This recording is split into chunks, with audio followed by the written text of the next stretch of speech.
বাংলাদেশে এখনো রয়েছে কুটির শিল্প, কিন্তু নেই এখন তার মর্ম। বাংলার মাটি দিয়ে নিজ হাতে বানানো এই অসাধারণ শিল্পকর্ম এখন প্রায় নজরহীন।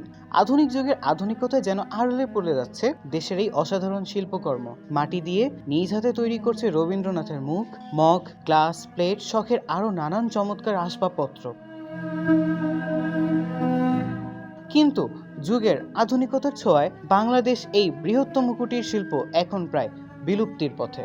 দোকানে নেই খরিদ্দারের আনাগোনা। মোবাইল, টেলিফোন, টিভি, কালার প্রিন্টের ছবির ফ্রেম, শোপিস এগুলো নিয়ে ব্যস্ত এখন সাধারণ মানব জীবন। মাটির তৈরি ব্যাংক, পুতুল, হাড়ি পাতিল এর প্রতি কমে গিয়েছে এখন মানুষের ঝোঁক। এই অসাধারণ শিল্পের যেই মর্ম হারিয়ে গেছে বাঙালি জাতির মাঝে, শিল্পকার এবং বিক্রেতার জীবিকার এখন ঝুঁকিতে, এবং বাংলাদেশ থেকে যেন খুব শীঘ্রই বিলুপ্তি হতে যাচ্ছে কুটির শিল্পের।